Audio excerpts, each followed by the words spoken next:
Sa gitna ng kagubatan, nagpupulong ang isang grupo ng mga taong labas, mga tulisang may lahing aswang, na ang tanging hatid ay kaguluhan sa baryong kanilang nais hatiran ng lagim. Pinamumunuan ito ng kilalang mabagsik na lider ng kanilang grupo. Yun ay walang iba, kundi si Kapoldo. Makinig kayong lahat, mga kasama! Ang mensahe at utos ng pinuno ng mga tulisan ay katulad ng batas sa kanilang pangkat. Nagpatuloy sa kanyang sinasabi si Kapoldo. Hindi tayo dapat magsayang ng oras. Kailangan na nating muling bumaba sa kapatagan. Hindi tayo mabubuhay kung mananatili lang tayo dito sa gubat. Nasa kapatagan ang mga kailangan natin. Naroon din ang mga taong kailangan natin upang palakasin ang ating pangkat. Naiintindihan niyo ba ako, mga kasama? Sabay-sabay na sumagot ng oo kay Kapoldo ang mga tulisang nakarinig sa mga sinabi ng kanilang lider. Kaya naman, gawin niyo ang nararapat. Kapag may kokontra at hahadlang, gamitin niyo ang inyong pagkaswang para takutin sila. At kung manlalaban, patayin! Hindi dapat maadlangan ang ating mga plano.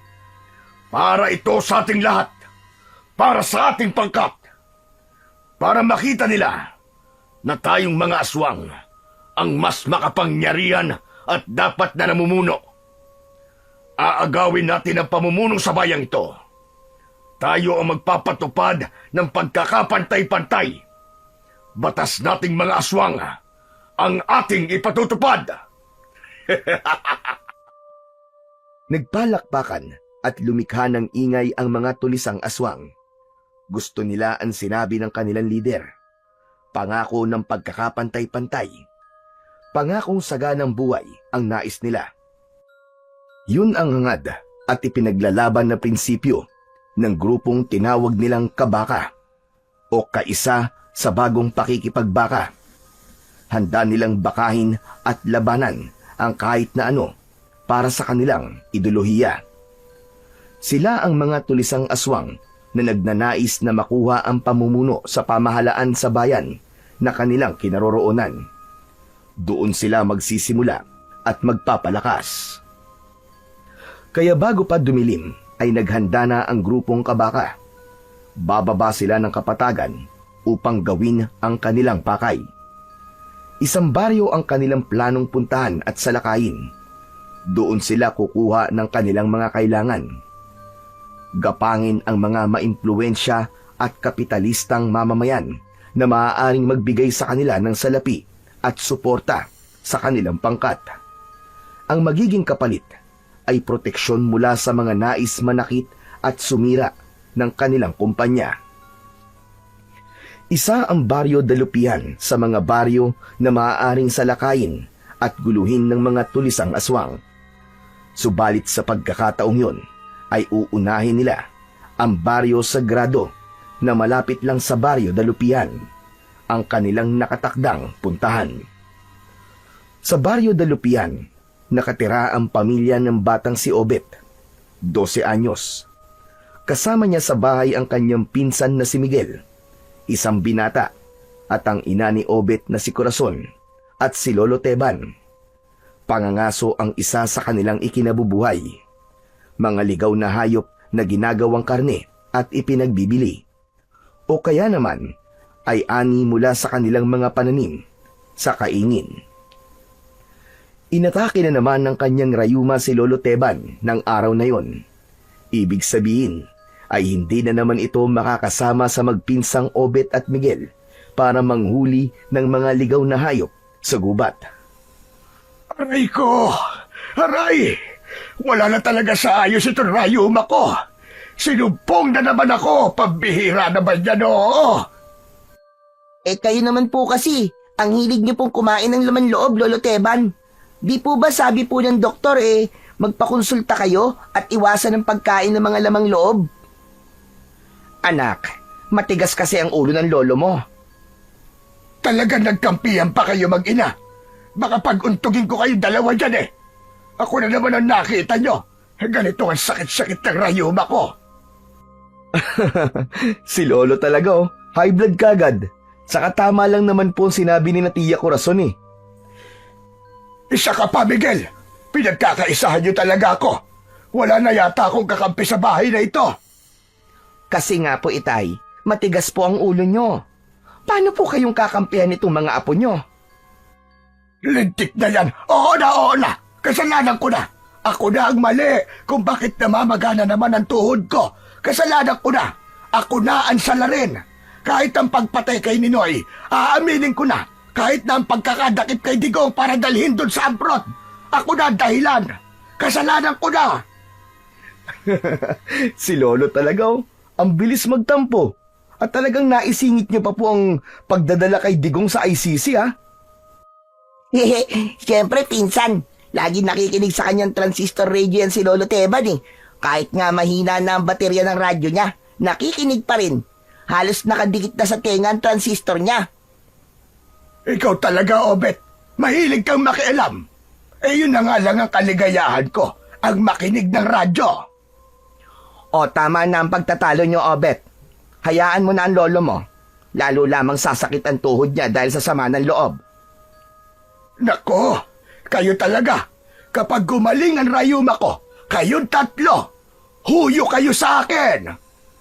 Wow! Si Lolo! Nakikimillennial ah! May pahuyo-huyo pang nalalaman. Tumigil ka. Narinig ko lang yon. Nakikiuso lang ako. Bakit masama ba? Tara na nga, Obet. At baka maunahan na tayo sa lakad natin eh. Teka. Saan ba ang punta niyo magpinsan? Nay, sa gubat po. Mga ngaso lang po kami ni Miguel. Kailangan po namin manghuli ng ligaw na hayop eh. Para ipagbili po ang karne sa bayan. Kundi sana ako nahihirapan eh. Masasabahan ko kayo. Ayos lang po, Lo. Kaya na po namin ni Miguel. Teka lang. Wag na lang kaya kayong tumuloy. Ba't mo naman pipigilan ng dalawa, Corazon? Sanay na sa pangangaso ang mga yan. Naturuan ko na sila. Magagaling yan. Pero Itay, nag-aalala lang po ako sa kanila. Ano bang pinag-aalala mo? Mangyaring, may narinig po kasi ako kanina nang magpunta po ako sa tindahan para bumili ng itlog. Narinig ko pong usap-usapan doon na nakarating na po sa baryo natin ang grupong kabaka. Sino po ang mga yon, Tia Corazon? Hay nako, yung rebeldeng grupo. At balita kasi, nananakit ang mga yon at handang pumatay. Wala silang patawad. Hindi naman siguro basta papatay yun kung wala kang atraso sa kanila. Sa kaya ng hirap sa ibang tao eh. Pinasasama kagad nila ang grupo na wala namang ginagawang hindi maganda. Ay nako, Itay. Siguro naman may katibayan sila sa masamang gawain ng mga yon. Kaya ganun na lamang ang kumalat na balita. Pero Tia, hindi po kami natatakot sa mga kabaka na yon. Oo nga po, Inay. Hindi naman po nila kami kaaway. Hindi nila kami kalaban.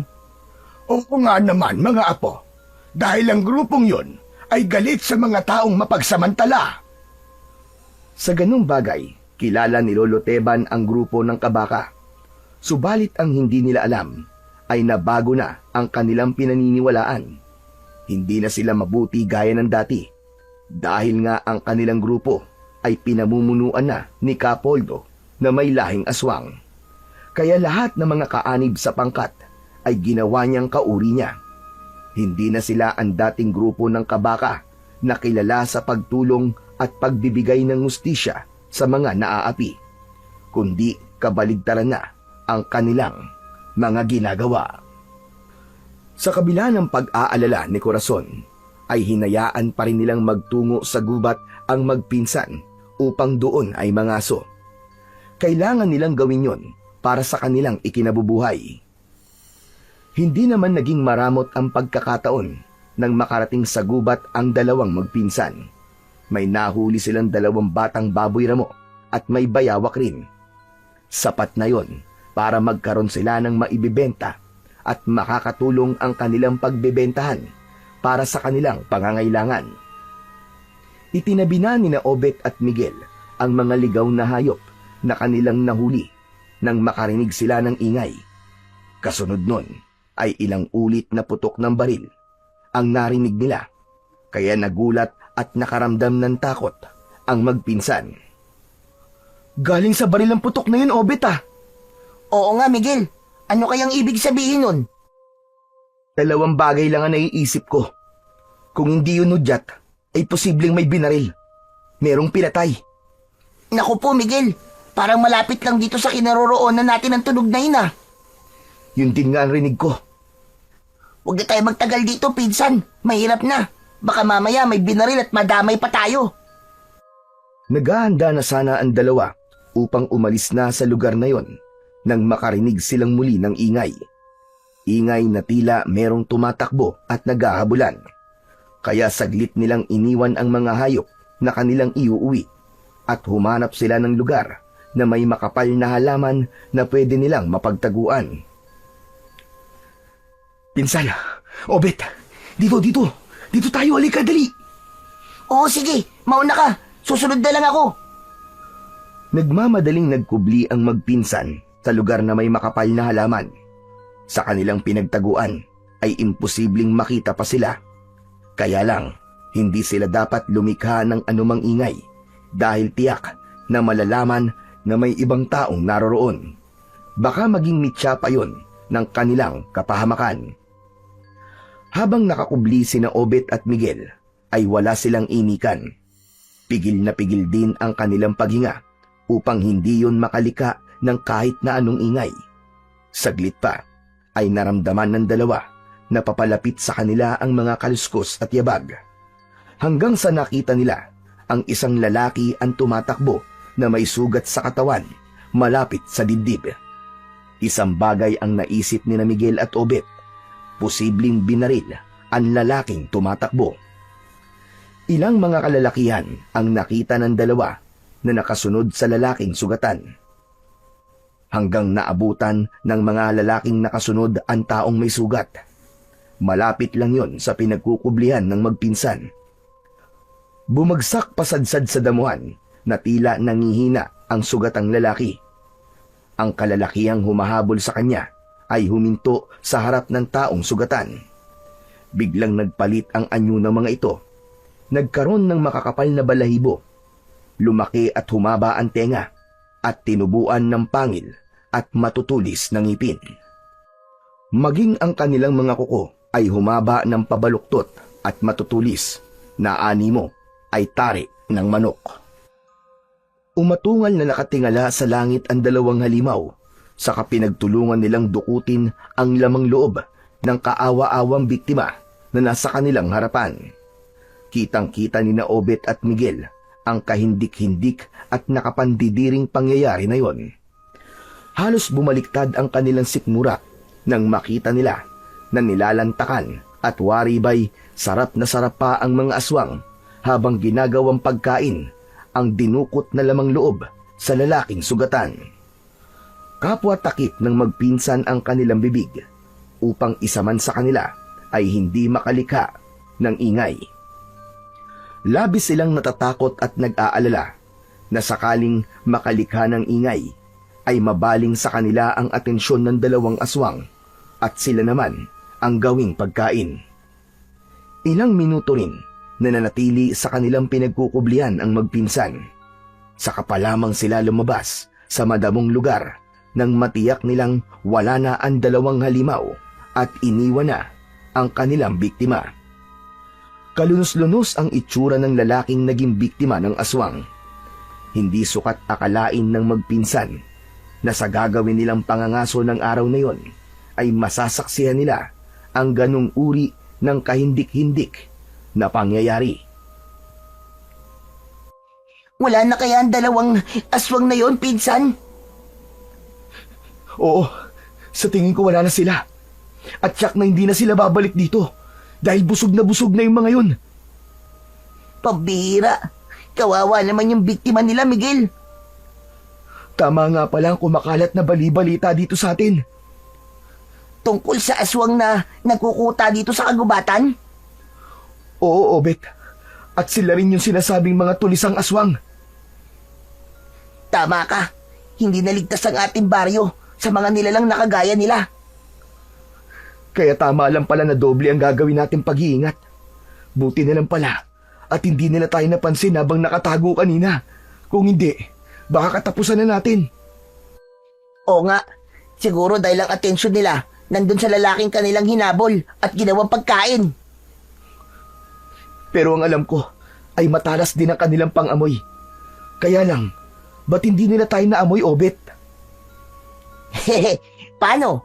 Mas malakas ang amoy ng putok mo, pinsan. Kaya magpasalamat tayo sa lakas ng putok mo. Huy, si Raulo, grabe ka ha. Wala akong putok, no? Baka ikaw. Hindi, joke lang yun. Ikaw naman. O basta, magpasalamat na lang tayo at hindi tayo nakita kanina ng aswang. Kundi, baka hindi na tayo makakauwi at natepok na rin tayo. Tama ka. Pero kailangan na nating umuwi, Obet. Dapat na tayo makaalis dito bago pa may ibang makakita at pag hinalaan tayo na tayo ang pumatay sa lalaking naging biktima ng aswang. Hindi na nga nagpatumpik-tumpik pa ang magpinsan. Agad na kinuha nila ang nahuli nilang baboy ramo at bayawak sa kanilang pangangaso. Saka nagmamadali na silang bumaba ng kagubatan para umuwi. Nang makarating sa bahay ang magpinsan, ay inabutan nila na kanina pa pala naghahantay si Aling Corazon, ang ina ni Obet. Salamat naman at narito na kayong dalawa. Kanina pa ako hindi mapalagay hanggat di kayo dumarating. Natataranta na naman po kayo, Tiya Corazon eh. Dahil sa nabalitaan ko kanina, sinalakay daw ng taong labas ang baryo sagrado. Malapit lang yun dito sa baryo natin na ba? Ano po? Sinalakay ng mga tulisan? Tama ka, Obet. At kinilimbat ng mga tulisan lahat ng maaari nilang pakinabangan.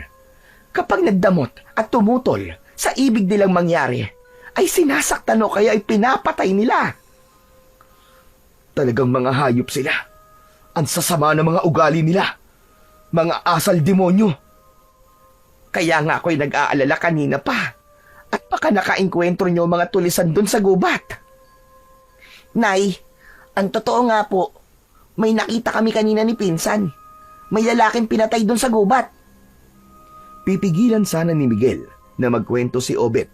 Kaya lang, hindi na nangyari dahil nasabi na nito ang bagay na dapat sanay itatago na lang para hindi na mag-alala si Aling Corazon. Ano ka mga? Ito ba ang sinasabi nitong si Obet, Miguel? Anak ng... Ito kasing si Obet eh. Masyadong madaldal eh. Aba, at paano nyo pa talagang ilihim sa amin? Ganun ba? Tiya, para hindi na po kayo mag-alala. Miguel, tama lang ang ginawa ni Obet. Mahalagang nalalaman din namin. Pero Nay, hindi lang po basta tulisan yung nakita namin ni Pinsan kanina, kundi aswang din po sila dahil sa ginawa nilang paglapa sa lamang loob ng isang lalaki na kanilang naging biktima. Lalong kinilabutan si Aling Corazon sa sinabi ng kanyang anak na si Obet. Laking pasasalamat na lamang niya na walang nangyaring masama sa magpinsan. Ang tungkol sa pangyayaring yon ay ipinaalam na rin ni Aling Corazon sa kanyang ama. Kung ganon, iba na ang ipinakikita ng mga tulisang namumugad sa kagubatan. Tama po kayo, Itay. Posibleng kinain na sila ng sistema. Posibleng iba na ang kanilang leader. O kaya naman pinangibabawan na rin ng kasamaan ng kanilang pinuno. Kaya ibang-iba na ang kanilang kinikilos at ginagawa. Tungkol naman po sa nakita ni na Miguel at Obet sa gubat. Posibleng ang totoo yung balita, Itay. Naalin na mga aswang na rin ang mga rebeldeng naroroon sa kagubatan. Hindi malabong mangyari yun, Itay. Maaaring kampon na rin sila ng kadiliman. Kung ganon, sadyang nasa panganib na ang Baryo Dalupian. Dahil nga sa nangyari sa Baryo Sagrado nitong nakaraang araw lamang. Kaya hindi na po tayo ligtas anumang oras, Itay. Lalo na sa sandaling nagpapahinga tayo. Maaaring tayo naman ang salakay ng mga tulisang yon.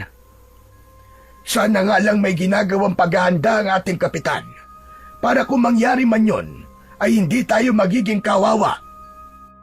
Kaya ng araw ding yun ay nagtungo si Lolo Teban sa tanggapan ng barangay upang makibalita.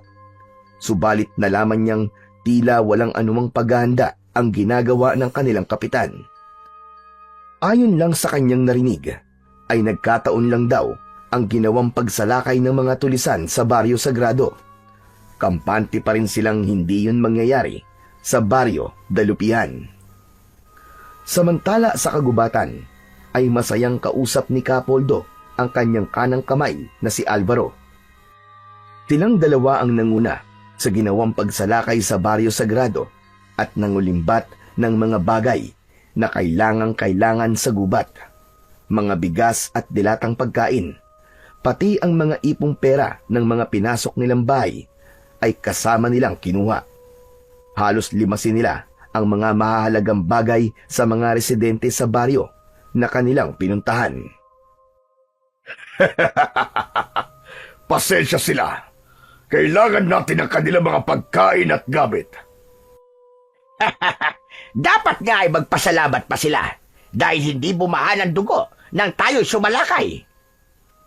Marami sa mga taga-Baryo Sagrado ang duwag. Mas pinipili nilang hindi manlaban at manahimik na lamang. At pabor yun sa atin, Kapoldo. Kaya lamang, hindi na tayo makakabalik sa kanila. Dahil tiyak, paghahandaan na nila tayo. Marami pa naman baryo, Kapoldo, at maaaring yun na lamang ang puntahan natin.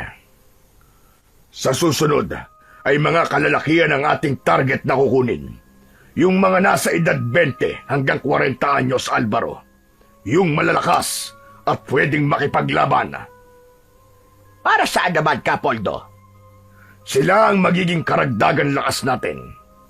Papangakuan natin ng mas magandang buhay kapag sasama sila sa atin. Kapag narito na sila, saka natin isasali ng pagiging aswang. Kapag naging kauri na natin sila, mawawala na ang kanilang interes na bumalik pa sa kanilang pamilya. Mas pipiliin na lamang nila na manatili na lamang sa gubat kasama natin. Huwag kang mag-alala, Kapoldo, dahil hindi tayo mabibigo sa ating mga plano. Ngayon pa lang, nakikita ko na, lalo pang lalaki ang ating pangkat. Kaya katatakutan ang pangalang Kabaka.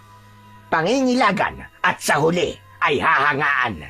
Dahil matutupad na ang ating hangaring, maging malaking grupo na tayo na magpapabagsak ng gobyerno para tayo na ang siyang mamumuno sa buong bayan. Tama ka. At kapag nangyari yun, hindi na tayo magtatago pa dito sa gubat. Bababa na tayo sa bayan, sa mga lungsod, at ang mga kauri na natin ang maluluklok sa posisyon. At batas na natin ang siyang ipatutupad sa buong bansa. Napakasarap. Napakasarap mangarap, Kapoldo. Pero hindi lang yun hanggang pangarap lamang, Alvaro. Kundi pagsisikapan nating matupad yun. Dahil pare-pareho tayong makikinabang. Dahil nga sa mga napapabalitang hindi magandang pangyayari na ginagawa ng mga tulisang galing sa gubat, ay hindi na basta pinapayagan ni Corazon na mangaso pa ang magpinsan. Ano ba naman kayo? Para yun sa inyong kaligtasan, Miguel. Kung samahan ko na lang kaya mga apo ko, Corazon. Kahit samahan niyo po sila, Itay, delikado pa rin. Pero sa pangangaso po nang gagaling ang ating ikinabubuhay. Oo nga naman po, Inay. Kaya paano pa po tayo mabubuhay niyan kung pangangahoy lang po ang gagawin namin ni Pinsan? Tiyak po, kakapusin po tayo sa panggastos natin. Gagawin ko na lamang ng paraan. Dadayo ko kahit sa kabilang baryo para maggupit ng buhok at ng kumita ko. Anak, hindi maaaring ikaw lang ang kikilos. Kaya hayaan mo nang magsama-sama kaming tatlo para manghuli ng ligaw na hayop. Itay, paano naman po kung may mangyaring masama sa inyo? Pabihira ka. Bakit naman kasi nang iniisip mo? Saka sa araw kami pupunta sa gubat. Gabi naman ko sumalakay ang mga tulisang aswang eh.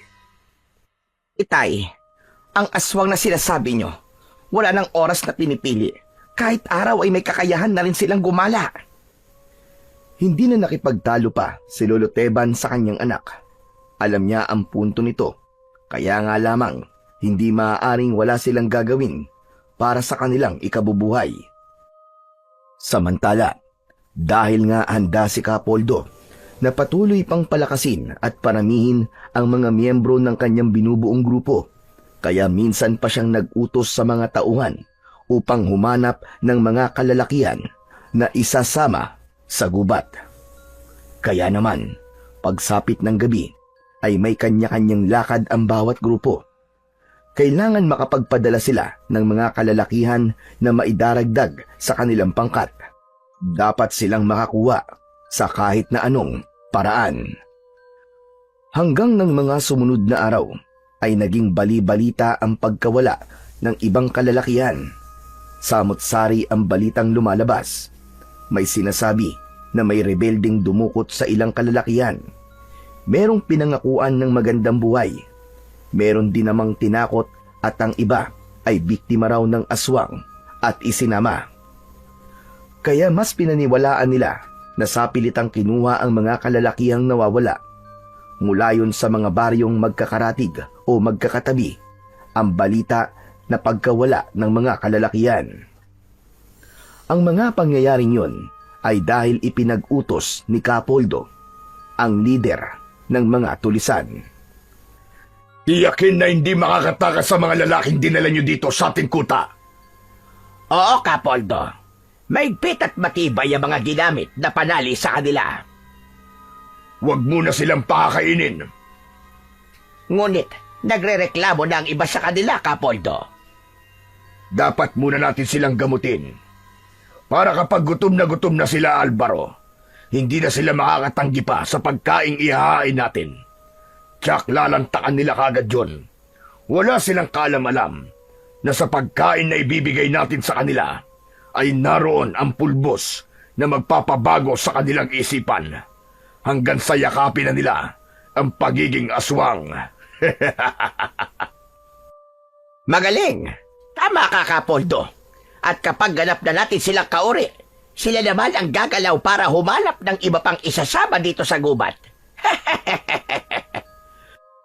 Kaya nga tuloy-tuloy lang ang ating pagpapadami. Magugulat na naman tayo na isa na tayong malaking grupo. At kapag nangyari yun, bababa na tayo ng kapatagan dahil sasakupin na natin ang isang baryo kung saan tayo maninirahan ng magkakasama. Doon tayo bubuo ng isang bagong pamayanan.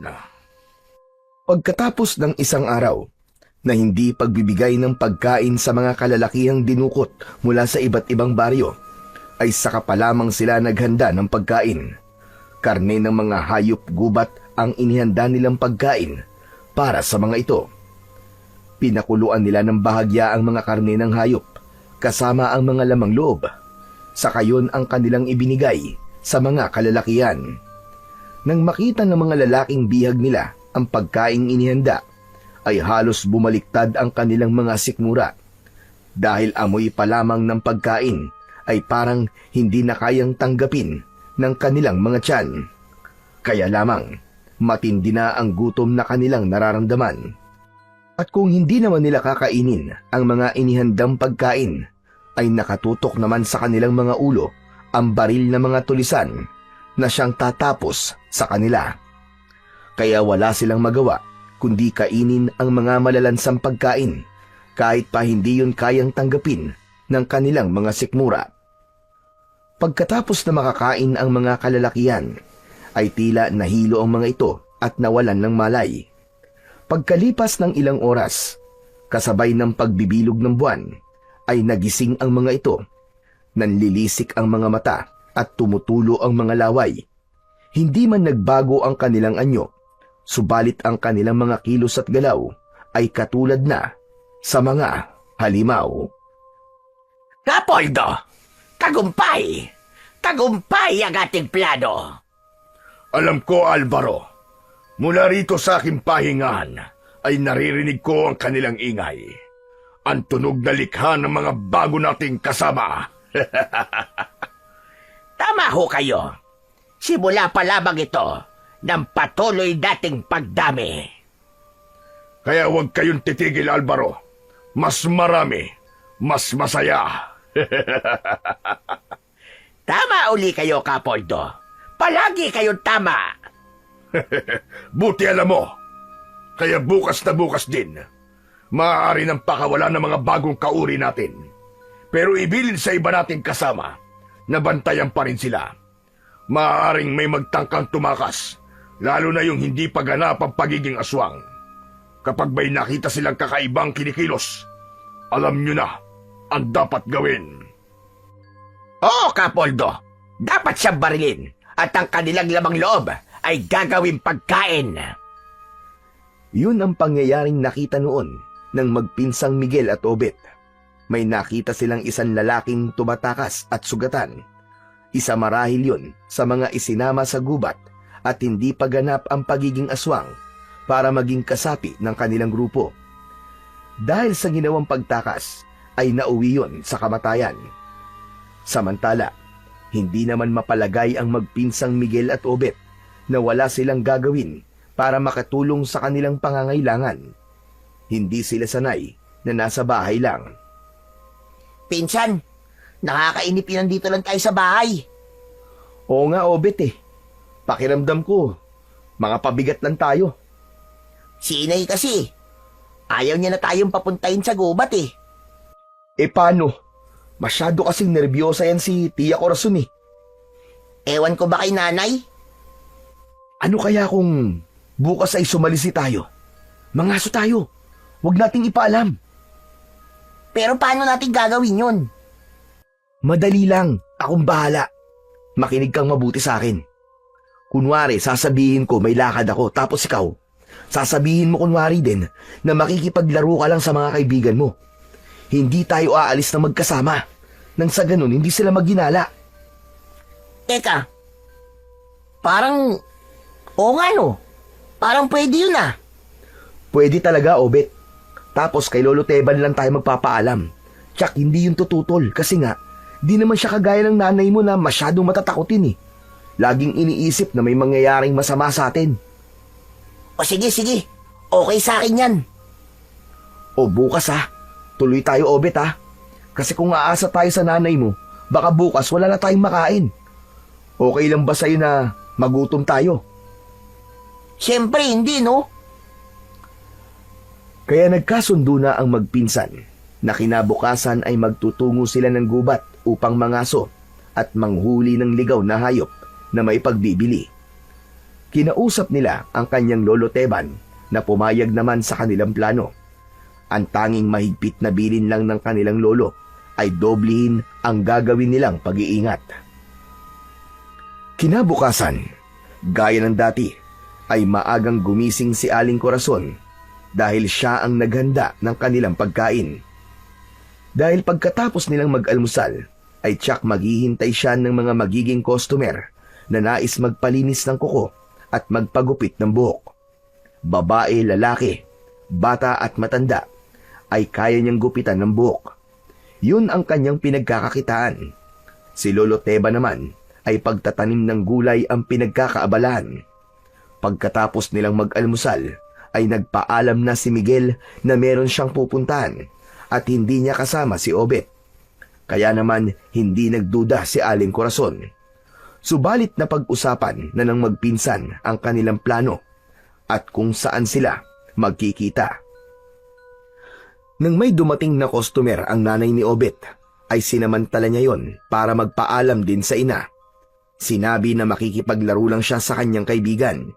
Subalit lingid sa kaalaman nito, ay magkikita lang sila ng pinsan niyang si Miguel sa lugar na kanilang napag-usapan para sabay na magtungo sa gubat. Ayos, pinsan! Akala ko matatagalan ka pa eh. Buti na nga lang may dumating na magpapagupit ng buhok kay nanay eh. Kaya nagpaalam na kagad ako para maglaro kunwari. Wala siyang maraming tanong pa. Okay, ayos. Bago lumubog ang araw, tsak makakabalik na tayo. At sana lang, may mahuli kagad tayong baboy ramo. Yung gamit nating panat itak, pinsan, nadala mo ba? Oo, narito sa sako. Dito ko niligay kanina. kunin mo na yung gamit mo para makaalis na tayo. Malayo-layo rin ang lalakarin natin papuntang gubat. Mula sa loob ng sako ay kinuha na ni Obet ang pana at busog na gagamitin niya. Pati na rin ang itak na itinali niya sa kanyang bewang. Ikinabit na rin ni Miguel ang para sa kanya at saka nagsimula na silang maglakad patungo sa pakay nilang lugar. Samantala, nang sumapit na ang hapon, ay napansin ni Aling Corazon na wala ang magpinsan. Hindi rin nila kasabay kumain ng tanghalian ng mga ito, kaya nag-usisa na ito sa kanyang ama. Itay, nakita niyo po ba sina Obet at Miguel? Abay, kanina pa po silang wala ah. Ay, hindi. Nagtataka nga ako bakit wala sila eh. Baka may pinuntahan. Alam ni Lolo Teban ang plano ng magpinsan, subalit nagkunwari siyang walang alam. Si Miguel, nagpaalam po sa akin na may pupuntahan daw. Si Obet naman ang sabi makikipaglaro lang sa kaibigan niya. Hindi sila magkasamang umalis. Hindi po. Pero parehong umalis ng bahay. Opo. Ang alam ko, hindi sila magtatagal at babalik din kagad. Aba, nasaan kaya sila? Hindi kaya naisahan tayo ng dalawang yun, Itay? Anong ibig mo sabihin, Corazon? Palagay ko ay magkasama sila ngayon. At baka nga naroon sila sa gubat para mangaso. Hay, mga buwisit talaga. Napakatigas ng ulo nila. Ayaw maniwala. Kaligtasan lang naman nila ang iniisip ko, Itay. Hayaan mo na sila, Corazon. Kasama naman ni Obet si Miguel eh. Siya kaya niyang protektahan ang anak mo. Binata na si Miguel at alam kong mapagkakatiwalaan siya. Pero Itay, Ay, nako anak. Tigilan mo na yung kakaisip mo ng masama. Ang mabuti pa, ipanalangin mo na lamang. Walang masamang mangyari sa kanila. Sa iniisip lang nila ay yung makatulong sa pangangailangan natin. ayoko lang na may mawala sa atin, Itay. At kagagawan yun ng aswang na napapabalitang nanggugulo dito sa baryo natin. Sa gubat kung saan naroon ang magpinsan, ay tila maswerte sila sa araw na yon dahil nakahuli sila ng isang usa at baboy ramo. May mauuwi na sila at kahit pa pagalitan sila ni Aling Corazon, sulit na yon dahil hindi sila naging bigo. May mauulam na sila, may maipagbibili pa. Naghahanda na silang dalawa nang may naramdaman silang yabag at kaluskos mula sa damuhan. Agad nagtago ang dalawa dahil inisip nila ay katulad yon ng nilalang na minsan na nilang nakita sa loob ng gubat. Lagot! Mukhang narito na naman sila, pinsan. Dito muna tayo magtago. Tsak namang aalis din sila. Malamang napadaan lang dito. Kung sa bagay, magtago na lang muna tayo para di nila tayo makita. Dahil kapag nakita nila tayo, Obet, baka hindi na tayo makabalik sa atin. Naghintay ang magpinsan na dumaan ang nilalang na naramdaman nilang naroon sa gubat. Subalit wala pa ring dumaan, kaya kinabahan ang mga ito. Naloko na, Miguel. Di kaya nakita tayo, tapos sila naman na nagtatago at hinihintay tayong lumabas dito sa pinagkukublihan natin. Naisip ko rin yun, Obet eh. Dahil kung nakita tayo, tsak kanina pa tayo nilapitan at tinutukan ng kanilang armas. Lilinga-linga ang dalawa na may pagkabahala nang makaramdam sila ng tila may tumutok sa kanilang likuran. Pakiramdam ni na Obet at Miguel ay dulo yun ng baril. Parehong nakatutok sa kanilang likuran. Nanginginig sa takot ang dalawa at hindi makakilos. Itinaas pa ang kanilang dalawang kamay. Huwag niyo po kami papatayin! Maawa po kayo! Kung gusto niyo po, sa inyo na po ang kusat baboy ramo na nahuli namin. Kayo na po ang bahala dyan. Basta wag niyo lang po kami sasaktan. At lalong huwag niyo po kami totodasin. Maawa po kayo sa amin. May mga pangarap pa po kami sa buhay. Gusto ko pa po makatapos ng pag-aaral. Ako naman po, gusto ko pa po magkaroon ng jowa, saka magkaroon ng pamilya. Nakita ng nilalang na nasa likuran ng magpinsan ang takot na nararamdaman ng mga ito, kaya hindi na nito nakuha pa ang magkunwari.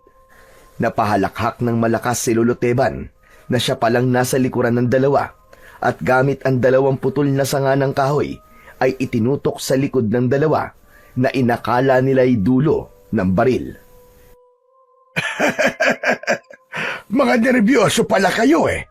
Para nagkandaihi yata kayo sa takot kanina. Si Lolo talaga. Mabuti na lang po, hindi ako naihi. Kabad trip talaga to si Lolo Teban, oh. Ang lakas man trip. Naisipan ko lang naman na biruin kayo. Di ko akalain na ang lakas pala ng nervyos nyo sa inyong katawan. Paano? Malakas kayong uminom ng kape. Yan ang napapala niyong dalawa. Dahil nalaman na ng dalawa na ang kanilang Lolo Teban pala ang taong kanina ay kanilang kinatatakutan, kaya naging kampante na sila at nawala na ang nararamdamang takot. Bakit kayo nandito, Lo? Bakit kayo sumunod? Sinundan ko kayo para sabihin na bumalik na kayo dahil sobra na nag-aalala ang nanay ni Obet. Lo, may sorpresa po kami. Ayun po, oh. May nahuli po kami. Aba, ayos na ayos yan. Ba't niyo po kami sinundan dito sa gubat, Lo? Yun na nga, para tiyakin lang na ligtas kayo. Kasi nga, hindi na mapakali ang nanay ni Obet. Labis na nag-aalala sa'yo, Obet. Ganun naman po talaga si nanay eh. Masyado pong nervyosa kung ano-ano po ang iniisip. Kaya nga sinundan ko kayo dito. At salamat sa Diyos dahil ligtas kayong dalawa. Magmabuti pa, lumabas na tayo ng gubat. Lalo na't papalubog na rin ang araw. Mahirap kung aabutan tayo ng dilim sa lugar na ito. Bitbit na ng magpinsan ang kanilang gamit. Binuhat na rin ni Lolo Teban ang batang baboy ramo na nahuli ni na Obet. Ang kay Miguel naman ay ang usa, ang kanyang binuhat. Nang makarating sila sa bahay ay sermon kagad ang napala ng magpinsan mula kay Aling Corazon. Nagalit ito sa ginawa ng dalawa. Tahimik lang naman si Lolo Teban. Hindi talaga kayo marunong makinig. Pinag-alala mo ko, Obet. Ikaw rin, Miguel. Huwag na po kayo magalit, Nay. Ayos lang naman po kami ni Miguel eh. Oo nga naman po, Tia Corazon. Wala naman po masamang nangyari sa amin eh. Parang gusto mo pang may masamang mangyari sa inyo. Anak, huwag mo na silang pagalitan. Ang mahalaga eh, ligtas silang nakauwi. Huwag niyo nang uulitin yan, ha? Lalong-lalo ka na, Obet. Nawala na nga ang tatay mo dahil sa mga tulisan. Paano kung ganun din ang mangyari sa'yo? Inay, hindi po. Kaya wag na po kayo masyadong nag-aalala sa akin. Silipin naman natin ang gubat. Sa kuta ng mga tulisang aswang ay muling pinulong ni Capoldo ang mga tauhan niya at kasama na rito ang mga bagong miyembro nila. Ganap na ring nagbago ang isipan ng mga ito dahil sa pagpapakain nila ng karne ng hayop na hinaluan nila ng kakaibang uri ng pulbos. Minsan pa ay may mga pinag-utos sa kanila ang lider ng mga tulisan. Bagay na dapat nilang sundin upang hindi magalit ang kanilang pinuno. Pagkatapos ng kanilang maikling pagpupulong, ay nagkanya-kanya na ng grupo ang mga ito. Magkakahiwalay sila na muling lalabas sa gubat. Sasamantalahin nila ang katahimikan ng gabi at ang pagkakaroon ng maliwanag na buwan upang gawin ang kanilang pakay. Iba't ibang baryo ang destinasyon ng mga tulisan upang sundin ang ipinag-uutos ni Capoldo na kanilang lider. Hehehe. Maraming natuwa sa'yo na tauhan natin, Capoldo. Anong ibig mo sabihin, Alvaro?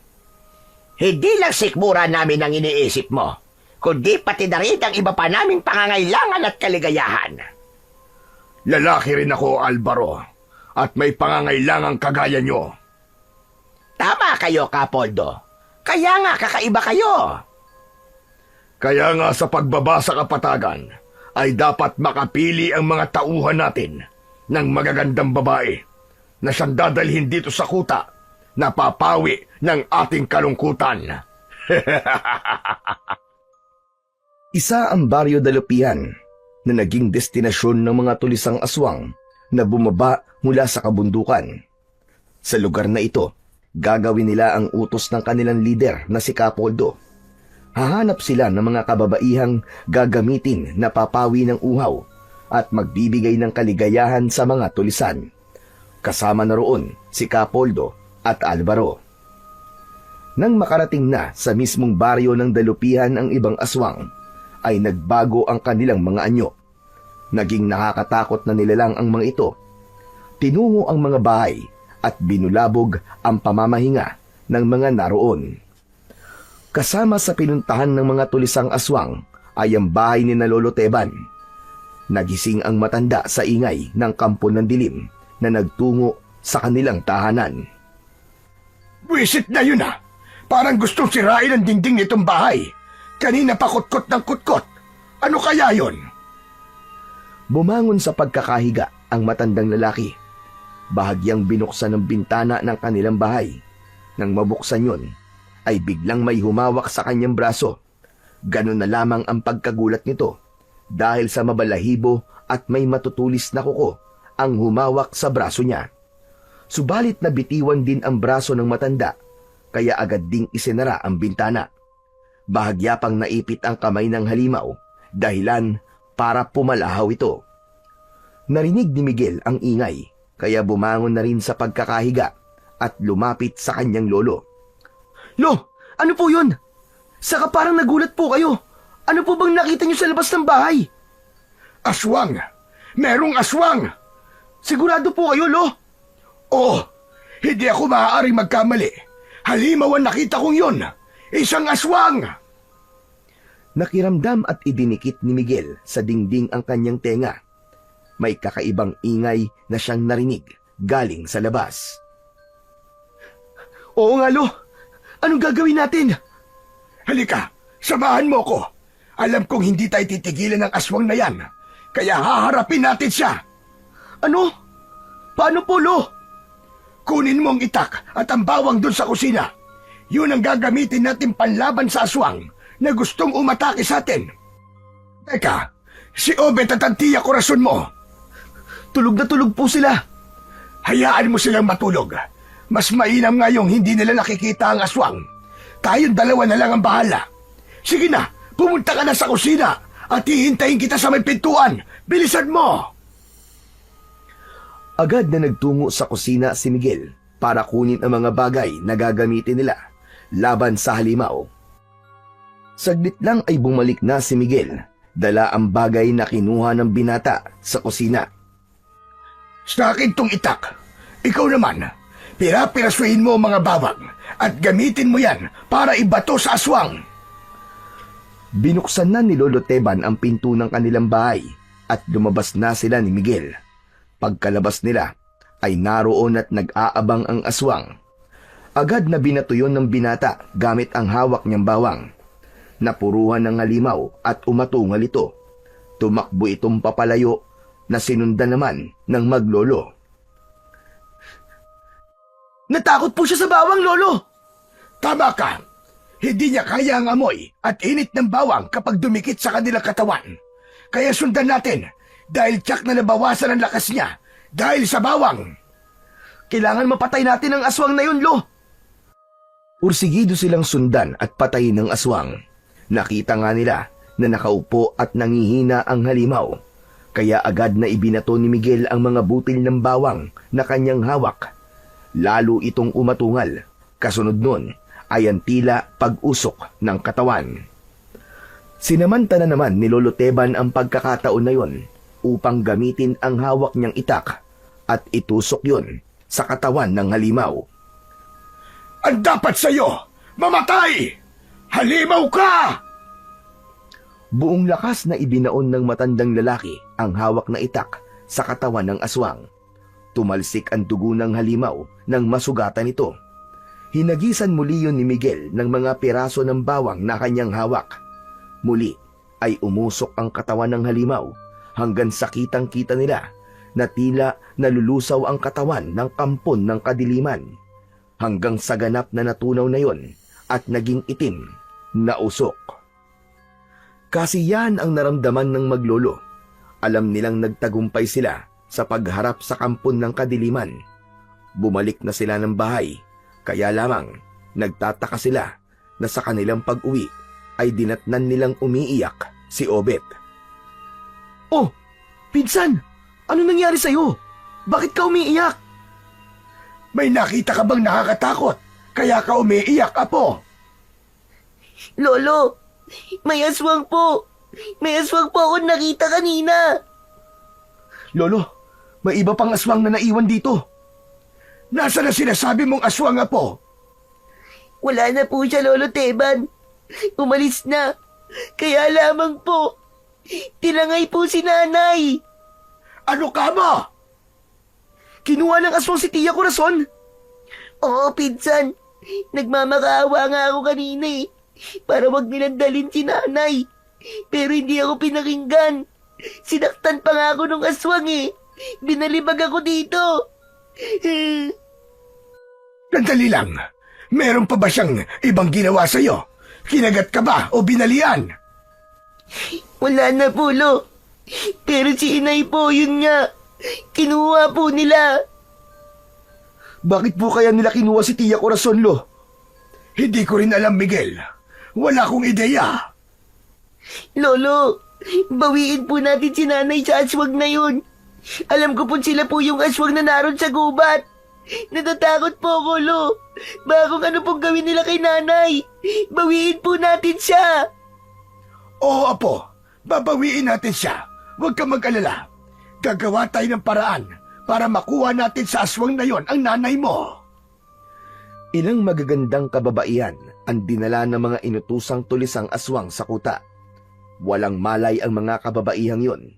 Isa-isang tinitignan at kinikilatis ni Nakapoldo ang mga babaeng dinukot ng mga tauhan niya. Aba, parang mahihirapan kayong pumili, Kapoldo. Tama ka. Lahat sila ay magaganda na parang wala akong itulak kabigin.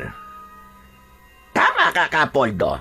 Pero ang babaeng yon na may mahabang buhok at magandang hubog ng katawan ang gusto ko.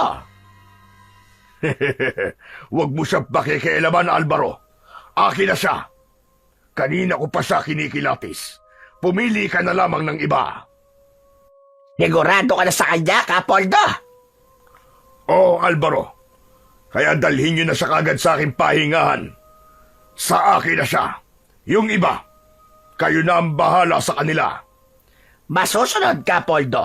Ang masasabi ko lang, mahusay kayong pumili. Ang babaeng napili ni Kapoldo ay si Aling Corazon, ang ina ni Obet. Bumihag sa mata ng lider ng tulisan ang angking kagandahan ni Aling Corazon.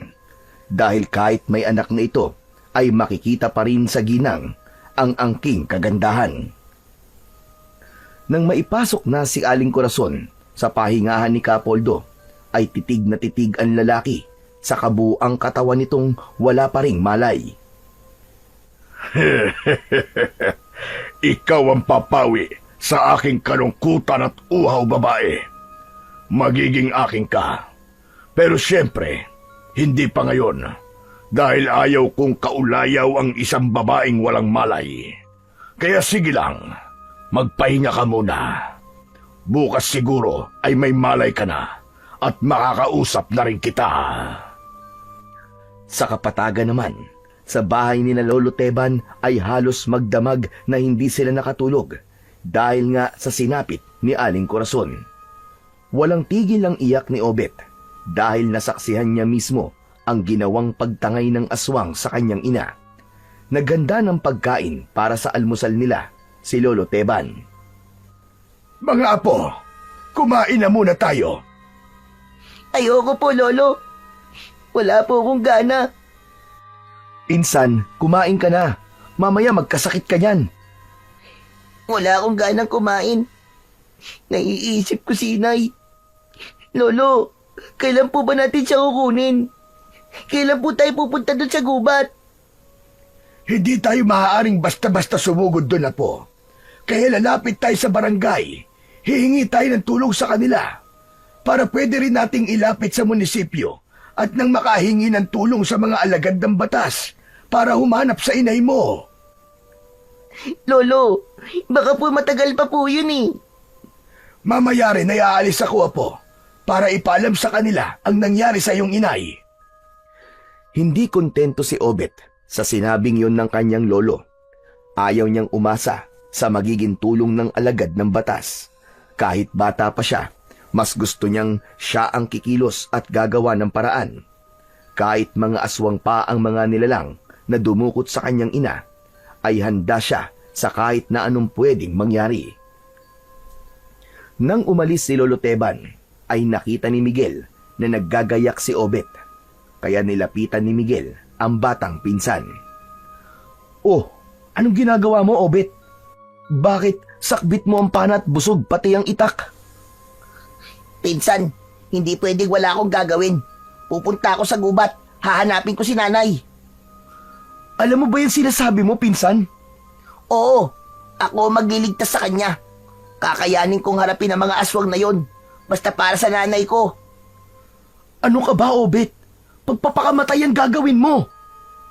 Bahala na, Miguel. Sabi ko nga para kay nanay, handa akong gawin ang kahit na ano. Teka. Hintayin na lang kaya natin si Lolo Teban. Tsak maya-maya lang, nandito na rin yun.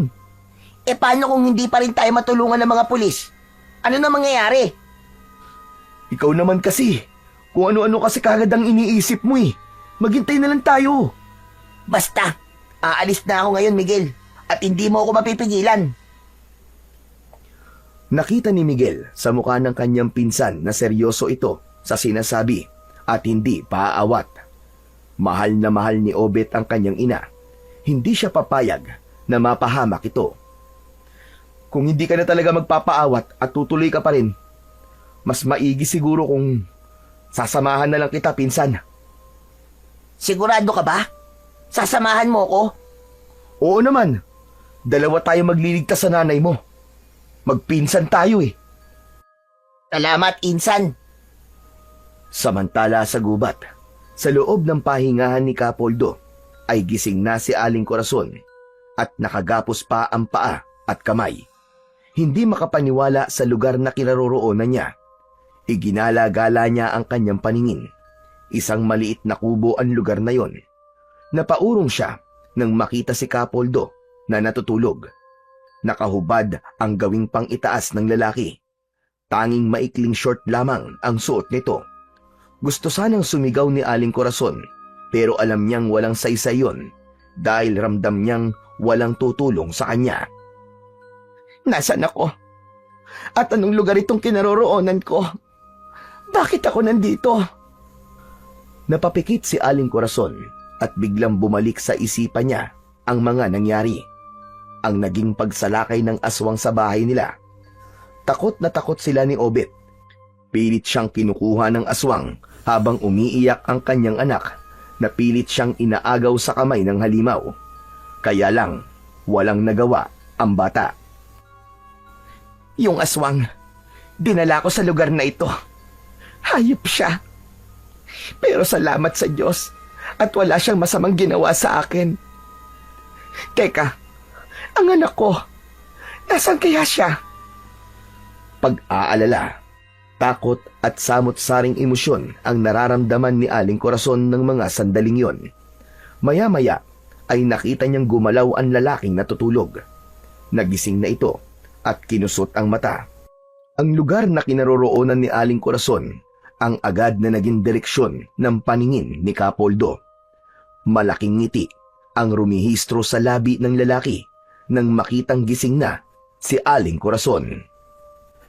Gising ka na rin pala. Muling napaurong si Aling Corazon. Nasa muka ang matinding takot. Oh, sandali lang. Huwag kang matakot. Sino ka? Anong ginawa mo sa akin? Bakit ako nandito? Narito ka para magbakasyon. Ako nga pala si Poldo. Pero Kapoldo ang tawag nila sa akin. Ikaw, anong pangalan mo? Hindi na importanteng malaman mo pa ang pangalan ko, hayop ka! Huwag mo sanang ipagdamot ang pangalan mo. Maayos ako nakikipag-usap sa'yo. Kaya sana, huwag kang maging suplada. Isa pa, ayoko rin na napapahiya ako. Iba ang dating kay Aling Corazon ng mga sinabi ni Kapoldo, kaya lalo lamang siyang nakaramdam ng takot. Sinabi na lamang niya ang kanyang pangalan at baka kung ano pa ang gawin ng lalaking kaharap. Corazon. Ang pangalan ko ay Corazon. Yan, ganyan. Maging masunurin ka para maging mabait din ako sa'yo. Ano bang kailangan mo sa akin? Maawa ka naman sa akin, Kapoldo. Pakawalan mo na ako. Gusto ko nang umuwi. Baka nag-aalala na sa akin ang aking anak. Hindi maaari yun, Corazon. Hindi pa nga ako tapos sa dapat kong gawin sa'yo tapos gusto mo nang umuwi. Bakit? Ano bang gagawin mo sa akin? Ngumisi si Kapoldo. Makahulugan ang ngisi ng lalaki. Yun lang ang naging tugon niya sa tanong ni Aling Corazon. Tumahimik ang lider ng mga tulisan. Subalit, lalo lang lumakas ang nararamdamang takot ng babae. Nang makita niya na tumayo si Kapoldo at nagbihis ng damit, saka umalis, ay tila nabunutan ng tinik sa kanyang dibdib si Aling Corazon. Bagamat alam niya na babalik pa rin ito, ngunit kahit paano ay bahagyang lumuwag ang kanyang pakiramdam. Kumusta ang iyong gabi, Kapoldo? Naging masaya ka ba? Napawi na ba ang uhaw mo? Hindi mo na kailangang alamin. Isa pa, wala ka na ron. Tila mainit yata ang ulo mo ngayon, Kapoldo. O sabihin, hindi ka naging masaya. Wala pa bang nangyayari sa inyo ng babaeng yon? Sayang ang alindog niya kung hindi mo pa napapakinabangan. Ang sabi ko, Alvaro, wala ka na ron. Hindi mo trabaho na pakialaman ako. Ang mabuti pa, sabihin mo na lamang sa tagapagsilbi na ipaghanda kami ng pagkain. Dalhin sa aking pahingahan. Masusunod, Kapoldo. Iniwan na ni Alvaro ang pinuno ng mga tulisan. Saglit siyang napaisip sa sinabi ng kanang kamay. Dahil nga walang namagitan sa kanila ni Corazon. Sa magdamag na lumipas, ay hinayaan lamang niyang matulog ang babae. Maging siya man, ay pinili niyang matulog lang. Siya ang nag-utos para magkaroon ng babaeng gagamitin para maibsan ang kanilang kalungkutan at pangangailangan bilang isang lalaki. Kaya lamang, bakit hindi niya nagawang galawin si Aling Corazon? Alam niyang maganda ang babae, subalit hindi niya kayang pakialaman ito habang walang malay. Nang magkaroon naman ng malay, ay tiyak hindi magiging madali para mapapayag niya si Aling Corazon sa ibig niyang mangyari. Hanggang sa bumalik na si Kapoldo sa kanyang pahingahan. Tahimik lang doon si Aling Corazon nang muli siyang pumasok. Maya-maya ay tumawag si Alvaro at dala na nito ang ipinahandang pagkain para sa kanilang dalawa. Heto, Corazon. Nagpahanda ko ng pagkain natin. Sabayan mo kong kumain. Hindi umimik si Corazon. Tinignan lang ng babae si Kapoldo. Oo nga naman. Niyaya kitang kumain. Samantalang nakatali nga pala ang mga kamay mo. Sandali at kakalagan kita. Pero ipagpapauna ko na sa'yo na huwag kang kikilos ng hindi ko magugustuhan. Huwag na huwag kang magtatangkang tumakas dahil hindi mo maiibigan ang pwede mong sapitin. Alam ni Aling Corazon na hindi nagbibiro ang lalaking kaharap niya. Saka naisip din niya na wala sa plano niya ang tumakas ng mga sandaling yon. May iba pang paraan para siya makaalis sa lugar na yon, subalit hindi pa sa pagkakataong yon. Nagugutom na si Aling Corazon, kaya kahit may takot at kinakabahan, ay sinabayan niyang kumain si Kapoldo. Habang kumakain sila, ay may mga bagay na tinatanong ang pinuno ng mga tulisan sa kanya. Subalit matipid ang kanyang mga sagot. Naaasiwa ang babae sa mga titig sa kanya ni Kapoldo. Subalit ang mga titig na yon ng pinuno ng tulisan kay Aling Corazon ay tila may kung anong damdamin na nagpapasaya sa lalaki. Hindi niya maipaliwanag ang kanyang nararamdaman habang pinagmamasdan ang muka ni Aling Corazon. Samantala, naglalakbay na ang magpinsang Obet at Miguel. Binabagtas nila ang kagubatan upang alamin at hanapin kung nasaan ang kuta ng mga tulisan. Sa paniniwala nilang doon din nila ang kanilang hinahanap. Kaya lang, Obet, hindi natin alam kung saan dito sa gubat ang pinagkukutaan nila. Ipagpatuloy lang natin ang paghanap, Miguel. Tsak na madatagpuan din natin yun. Kaya ba nating humarap sa mga tulisan na yun, Obet? Bahala na. Basta ang tanging alam ko, gagawin ko ang lahat para sa nanay ko. Nagpatuloy sa kanilang paglalakad ang magpinsan nang bigla na lamang may humarang sa kanilang daraanan na isang puting bayawak. May taglay na sugat ang naturang hayop.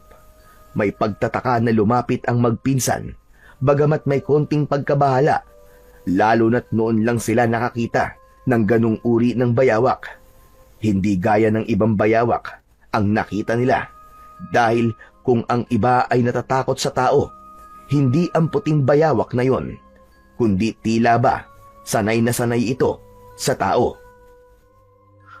Hala, may ganitong uri pala ng bayawak, pinsan. Kulay puti. Ngayon lang din ako nakakita ng ganyang bayawak. Tama ka, puti nga ang kulay niya at nagkukulay ginto kapag nasisinaga ng araw. Teka, pinsan. May sugat siya, oh. Saan kaya niya nakuha ang sugat na yan? Malamang may nakakita sa kanya at sinaktan siya dahil ibig siyang hulihin. Parang hinang-hina na siya, pinsan. Baka hindi na yan tumagal pa. Parang mamamatay na. Binuhusan ng dala nilang tubig ang katawan ng puting bayawak sa bahagi na dumudugo. Nawala ang dugo sa katawan nito nang mabuhusan ng tubig. Unti-unting nawala ang sugat ng naturang hayop, kaya lalo lang namangha at nagulat ang magpinsan. Kasunod noon ay lumabas ang mahaba at magkasangang dila ng puting bayawak. Sa paglabas ng dila ng hayop na reptilya ay may bagay silang nakita na nahulog mula sa bibig nito. Dahil sa pagtataka ay tig-isa nilang pinulot ang dalawang bagay na yon. Ganun na lamang ang pagtataka ng magpinsan na ang pinulot nilang maliit na bagay mula sa puting bayawak ay gumalaw at pilit na bumaon sa kanilang mga palad. Nagsumiksik ang bagay na yon hanggang sa ganap na bumaon sa kanilang kamay. Wari gumapang ito patungo sa kanilang katawan. Napapaigtad ang magpinsan nang maramdaman nilang tila ba gumagalaw yon sa kanilang katawan. Nagkatinginan ang magpinsan na may pagtataka. Sa kanila hinanap ang puting bayawak na pinagmulan ng bagay na pumasok sa kanilang katawan. Ngunit wala na ang naturang hayop. Hindi nila namalayan ang pag-alis nito. Kaya naman, nanatiling katanungan sa isipan nila ang mga nangyari. Kung ano ba ang bagay na pumasok sa kanilang katawan, nabigay sa kanila ng puting bayawak. Ano ba itong nangyayari sa atin, pinsan? Hindi ko rin nga alam, Obet eh. Pero ano bang nararamdaman mo ngayon? Parang ano eh. Parang may kakaibang enerhiya na pumasok sa katawan ko. Ganon din ang sa akin, Obet. Tila may pambihirang lakas na ibinibigay sa akin. Naisip ko nga, hindi kaya bertud ng puting bayawak yung binigay sa atin? Ano ka mo? Bertud ng puting bayawak? Oo, Obet, tama ka. Dati pa ako nakakarinig ng mutya o kaya ibertud na galing sa bayawak. Taglay nito ay pambihirang lakas at kapangyarihan laban sa iba't ibang nilalang. Pero puting bayawak naman na nakita natin eh. Ano kayang ibig sabihin nun? Malay natin, baka mas malakas at kakaibang bertud na dala ng puting bayawak. At kapag totoo nga yun, napakaswerte natin, Obet. Dahil sa atin yun ipinagkatiwala. Isa pa, magagamit natin yun para iligtas natin si Tia Corazon. Oo nga no. Tama ka, Insan. Sana nga matulungan tayo nun sa ating misyon. Buo ang kanilang paniniwala na may dalang swerte ang inilabas ng puting bayawak. Kaya ipinagpatuloy nila ang paglalakad na puno ng positibong pag-asa na magtatagumpay sila upang iligtas si Aling Corazon sa kuta ng mga tulisang aswang. Samantala, sa pahingahan ni Kapoldo, hindi man nakatali ang kamay at paa ni Aling Corazon, ay hindi pa rin nagiging madali para makaalis at makatakas siya sa lugar na yon. Bago pa siya makalayo, ay tsak na makikita siya ng mga tauhan ni Kapoldo na nakakalat sa lugar na pinagkukutaan nila. Minsan pa ay pinagmamasdan ni Kapoldo si Aling Corazon na nakaupo lang sa isang sulok ng pahingahan. Bagamat may takot pa rin na nararamdaman ang babae habang nakatingin sa kanya ang pinuno ng mga tulisan, labis na ikinagulat naman ni Aling Corazon ang binitiwang salita ng lalaki. Ngayon lang ako nakakita ng kagandahan taglay mo, Corazon. Ibig kitang angkinin dahil yun ang sinasabi ng aking katawan. Kaya lamang, iba ang idinidikta ng aking puso at isipan. Ang gusto ko'y pakasalan ka muna bago ko gawin ang nais ko. Ano bang sinasabi mo? Ang totoo, maaari kong gawin sa'yo ang kahit na anong nais ko. Pero iba ang nararamdaman ko. Ang gusto ko ay pakasalan ka at makasama ka habang buhay para maging ina ng mga magiging anak ko. Nababaliw ka na ba? Hindi Corazon. Kundi nagiging totoo lamang ako sa aking nararamdaman para sa'yo. Ngunit, imposible naman ang ibig mong mangyari. May sariling batas ang aming grupo sa pagpapakasal. Kaya pwedeng mangyari yon ayon sa aking kagustuhan. Hindi ako magpapakasal sa'yo.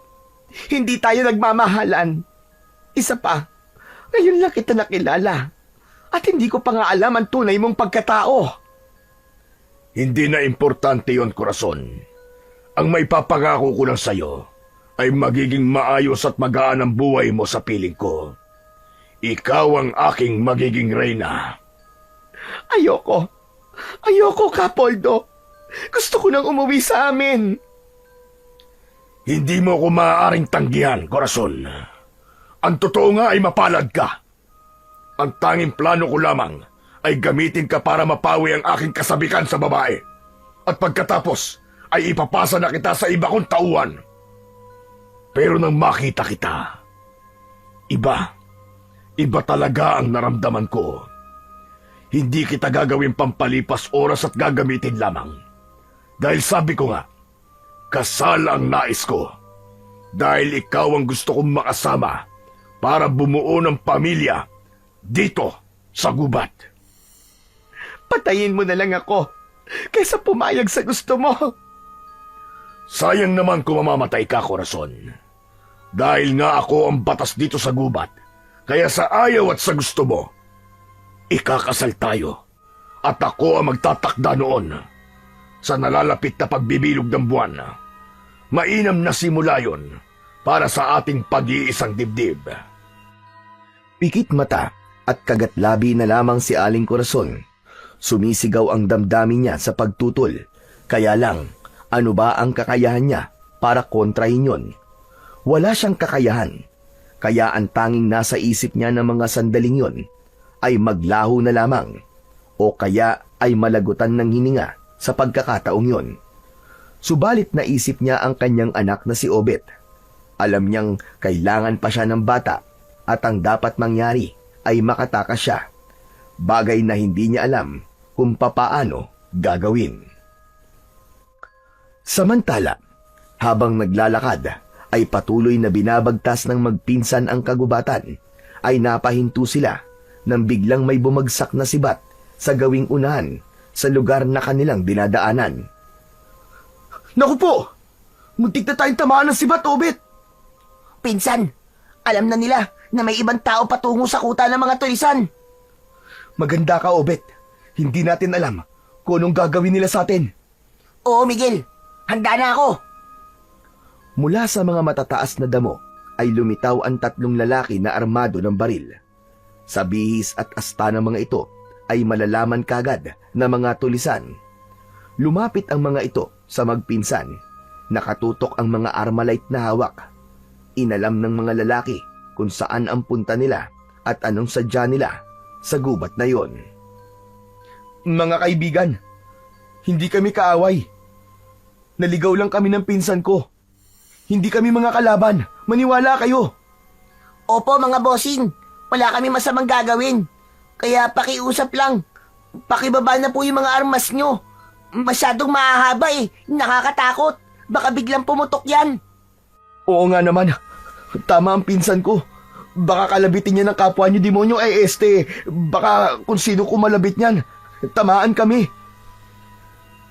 Hindi umubra ang naging pakiusap ni Miguel at Obet sa mga tulisan. Itinulak pa sila ng mga ito na ibig sabihin ay kailangan lumakad sila. Pero sa lakas ng pagkakatulak ay parehong nadapa ang magpinsan. O dahan-dahan naman! Huwag kayong atat! Susunod naman kami sa inyo eh! Aray ko! Aray! Napila yata ako! Nahihirapan akong tumayo! Lalo namang nagalit ang mga tulisan dahil iniisip ng mga ito na umaarte lamang ang dalawa. Wari naman na napipikon na ang mga ito, kaya muli ay itinutok ng 3 tulisan ang dulo ng baril sa dalawa. Lalong kinabahan ng mga ito at baka hindi lang yun pananakot, kundi tuluyan na silang patayin. Nasa ganong sitwasyon ng magpinsan nang maisip ni Miguel ang ibinigay ng puting bayawak sa kanila. Binulungan ni Miguel si Obet para maghawak kamay at humingi ng tulong sa pinaniniwalaan nilang bertud na nasa kanilang katawan. Yun nga ang ginawa ng dalawa. Saglit pa ay unti-unting nagbago ang itsura ng magpinsan. Katulad yon sa kulay ng puting bayawak hanggang sa ganap silang maglaho. Gulat na gulat ang mga tulisan dahil nakita nila na naglaho ang dalawa na wala yon sa kanilang harapan. Sinamantala naman ng magpinsan ang pagkakataong yon na nagkaroon sila ng tagabulag. Naroon sila sa nasabing lugar pero hindi sila nakikita ng mga tulisan. Kaya gamit ang dala nilang armas na itak ay agad nilang tinaga ang mga ito. Dahil sa natamong sugat ng mga tulisan, ay nakaramdam sila ng matinding galit. Kaya agad nagbago ang anyo ng mga ito at naging nakakakilabot na mga aswang. Kitang-kita na magpinsan ang mga pangyayari. Subalit nasa anyong aswang man ang mga tulisan, ay hindi pa rin sila nakikita. Ngunit naaamoy ng mga aswang ang presensya nila.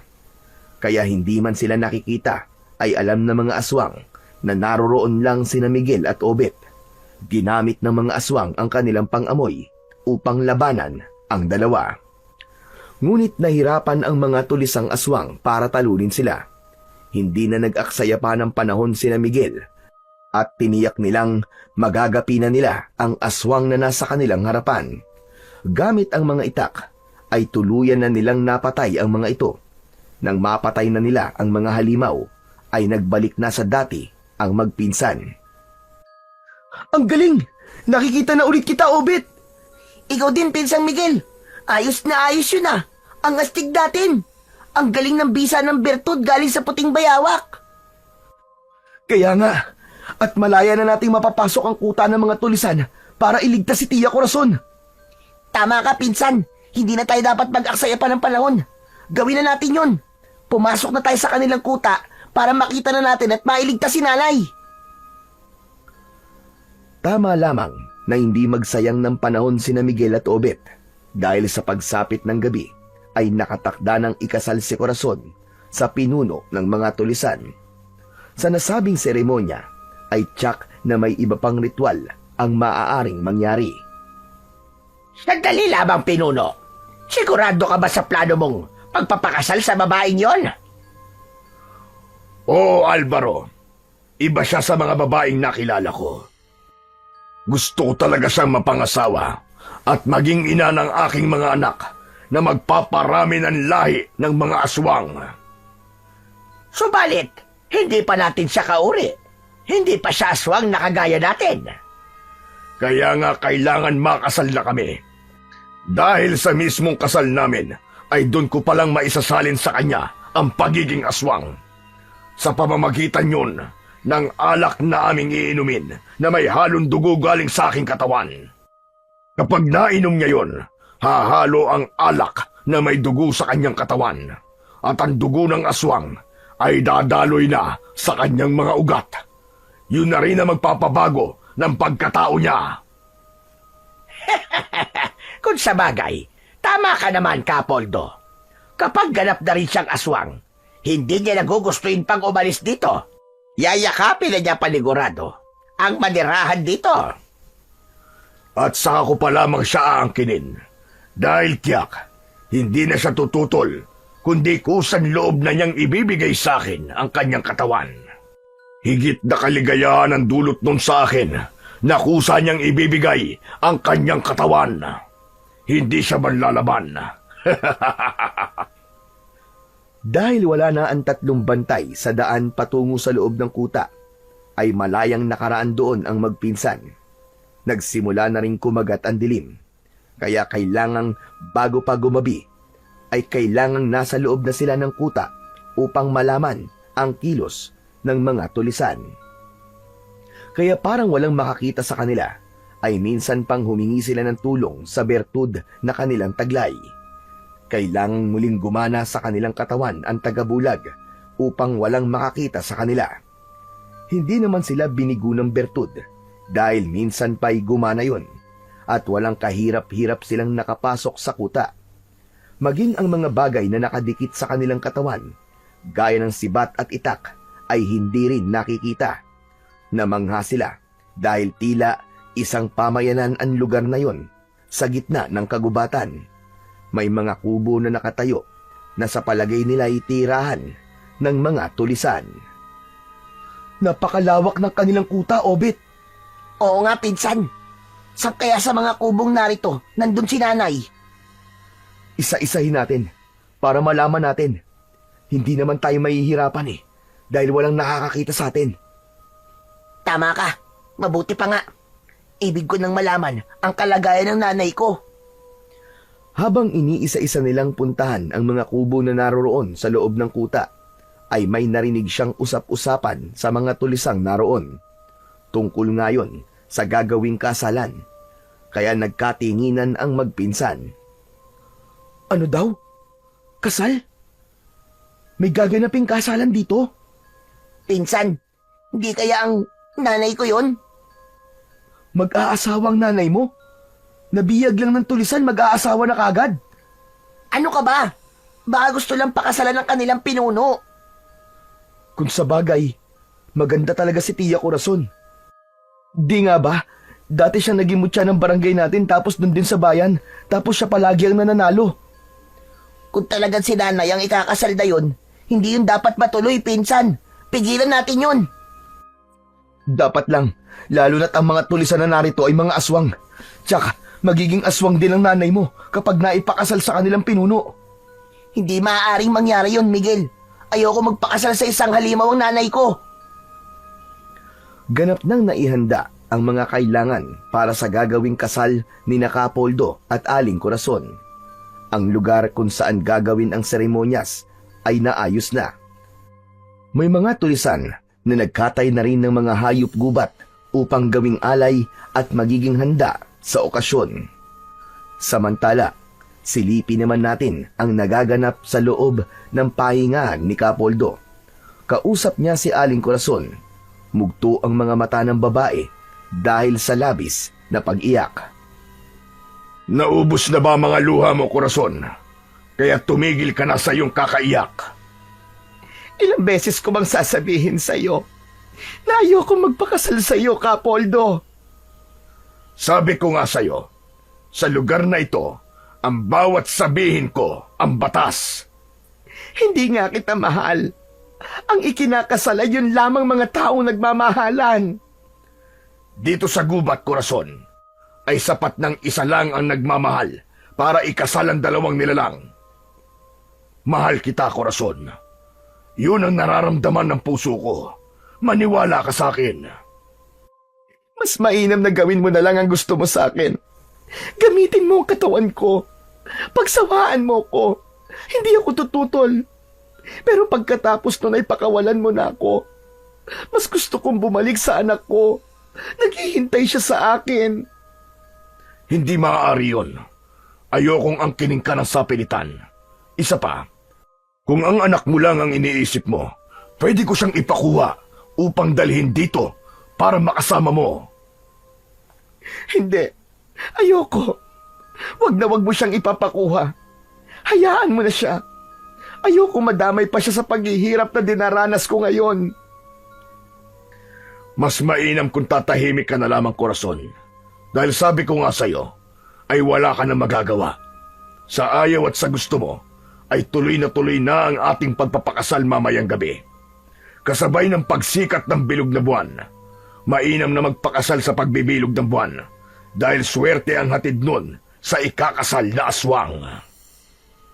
Hindi yun totoo. Dahil ngayon pa lang ay kamalasan ang nararamdaman ko. At ang pagpapakasal sa'yo ay para ko na rin kamatayan.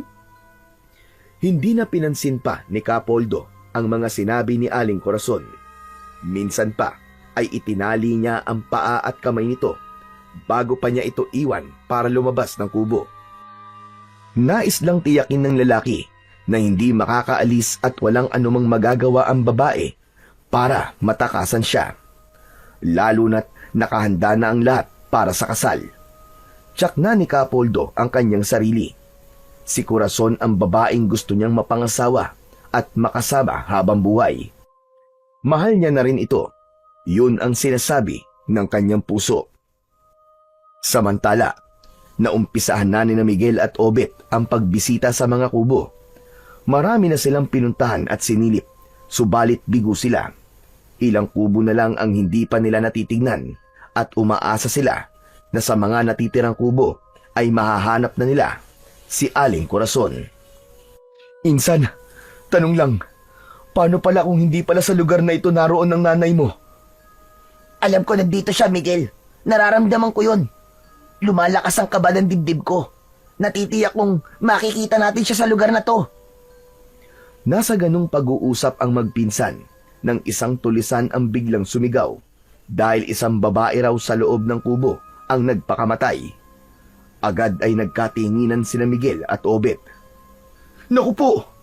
Huwag naman sana, insan! Anak ng... Halika! Tignan natin, pinsan! Dahil nga gumagana pa sa katauhan ng dalawa ang tagabulag, kaya malaya silang nakiusyoso upang tignan ang sinasabing babaeng nagpakamatay. Naibsan ang takot at pangamba ng dalawa nang makita na hindi yun si Aling Corazon, kundi isa sa mga babae na dinala sa kuta na ginawang pampalipas oras ng mga tulisan. Hindi nito kinaya ang ginawa ng mga tulisan dahil kung sino-sinong lalaki ang gumagamit sa kawawang babae. Sa halip na manatiling biyag at patuloy na danasin ang ganung uri ng pagpapahirap, ay pinili na lamang niyang wakasan ang sarili niyang buhay. Ipinagpatuloy ng dalawa ang paghahanap sa kanilang pakay. Hanggang isang kubo, nakakaiba ang pagkakayari ang nakita ni Miguel at Obet. Insan, tignan mo. Namumukod tangi at tila espesyal ang kubong to. Iba ang kabang nararamdaman ko. Ito na siguro yun. Maaaring nasa loob niya ng nanay ko. Tara, punta natin.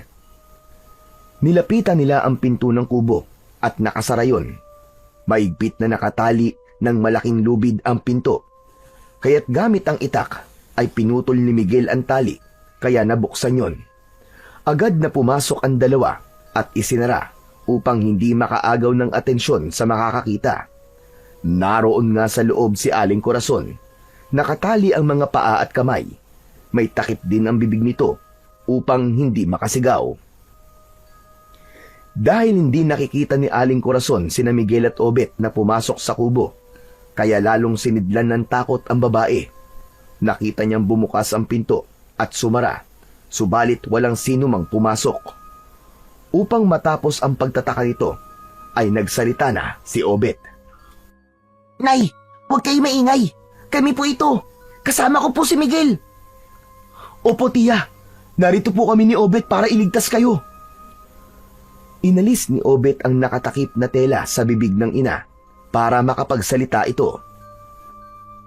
Obet, Miguel, naririnig ko ang mga boses nyo. Pero bakit hindi ko kayo nakikita? Paano nangyari yon? Hindi ko kayo nakikita. Mahabang kwento po, tiya. Pero dahil po yun sa bertud, saka na lang po namin sasabihin sa inyo. Nay, ang kailangan po ay makaalis na tayo dito sa lalong madaling panahon. Tara na po, Nay. Nasa ganung pag-uusap ang tatlo nang maramdaman nila na may mga yabag na paparating.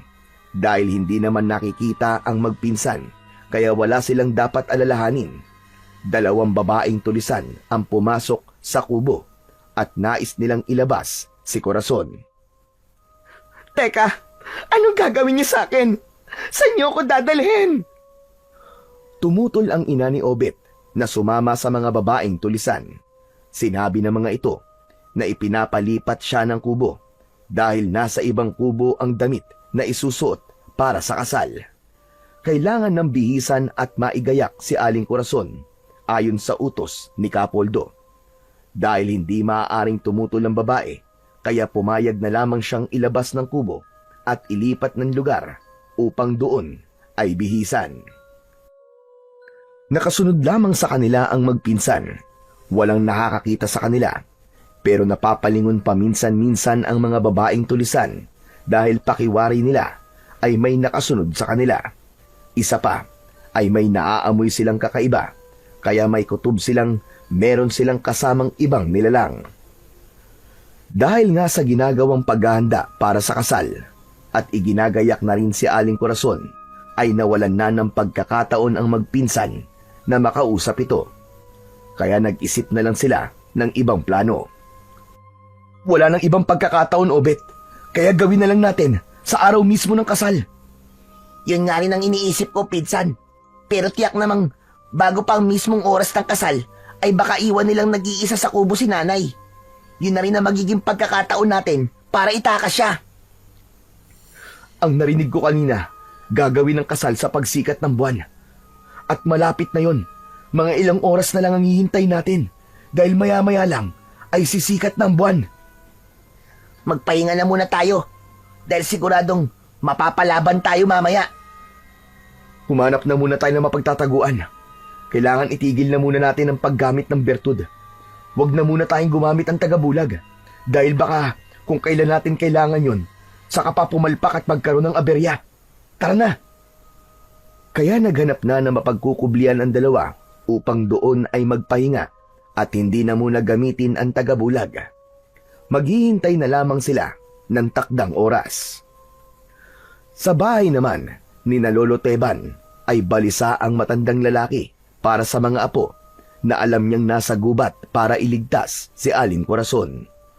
Gustuhin man niyang sundan ng mga ito, kaya lang dahil gabi na at sadyang malabo na rin ang kanyang paningin, alam niyang delikado para sa kanya.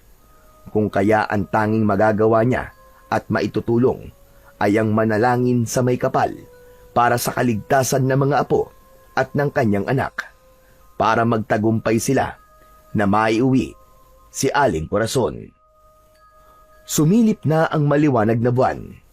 Abala na ang mga tulisan para sa mahalagang okasyon na mangyayari, ang pagpapakasal ng kanilang lider sa babaeng natipuhan ito.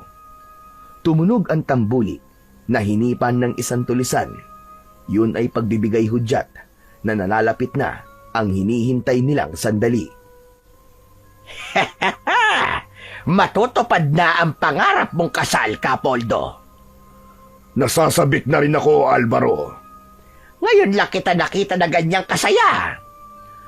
Dahil totoo ang pagmamahal na nararamdaman ko para kay Corazon. Kahit hindi pa niya ako gusto. Pero alam kong magbabago yon sa oras na makasal na kami. Magiging masaya kaming dalawa. Samantala, ng mga pagkakataong yon, ay kausap na ni Aling Corazon ang magpinsan. Nakakita sila ng tiyempo na makapasok sa kubong pinagbihisan ng babae dahil iniwan siya ng mga babaeng tulisan. Nakasuot ng kulay puti at mahabang bestida ang ina ni Obet na gagamitin sa kasal. Hindi pa ginagamit ni na Miguel at Obet ang tagabulag, kaya nakikita ni Aling Corazon ang dalawa. Imposible. Totoong kayo nga pala yung kausap ko kanina. Opo, Nay. Gumagamit lang po kami ng tagabulag. Dahil po yun sa bertud ng puting bayawak. Ibinigay po sa amin.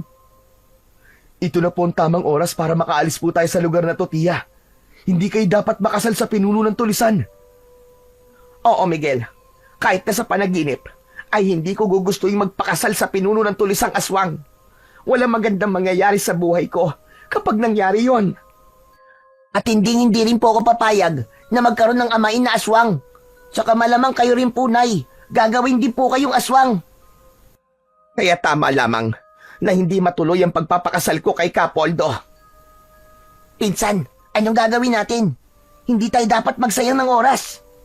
Tama ka. Kailangan na muna nating gamitin ang bertud ng puting bayawak. Ang magkaroon na uli ng bisa ang tagabulag sa ating katawan, Obet. Para malaya tayo makakilos.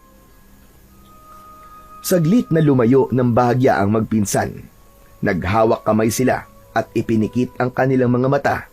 Saka nagtagpo ang kanilang isipan upang magkaroon ng bisa sa pagkatao nila ang tagabulag mula sa bertud ng puting bayawak. Kitang-kita naman ni Aling Corazon ang pagbabago ng itsura ng dalawa. Nagkulay puti ang katawan ng mga ito hanggang sa ganap na niyang hindi makita. Subalit naririnig niya ang galaw at ang pagsasalita ng mga ito. Kailangan lumabas na natin ang kubong to, Tiya Corazon. Inay, humawa ka sa akin at takpan nyo ng tela ang inyong ulo. Kahit hawak ni Obet ang kamay ng ina, hindi tumatalab dito ang tagabulag, kundi tanging sa kanilang magpinsan lamang. Lumabas na sila ng kubo upang itakas nila si Aling Corazon.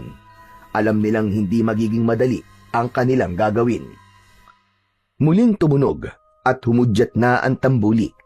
Pagpapahiwatig na dapat nang simulan ang seremonyas ng kasal. Naroon na sa lugar ng kasalan si Capoldo. Bihis na bihis ang pinuno ng mga tulisan. Nabibihisan ito ng kulay puting kasuotan. Pinuntahan na ng mga babaeng tulisan ang kubong kinaroroonan ni Aling Corazon. Ngunit ganun na lamang ang gulat nila nang wala na sa loob ang babaeng ikakasal. Napasigaw ang mga babaeng tulisan at agad na nagsilapitan ang mga lalaking tulisan sa pinag-iwanan dito. Nagwawala at galit na galit si Capoldo nang malaman na nawawala si Aling Corazon. Kumilos kayo, mga inutil! Hanapin niyo si Corazon. Tiyak na hindi pa siya nakakalayo dito. Mga wala talaga kayong kwenta. Mga wala silbi.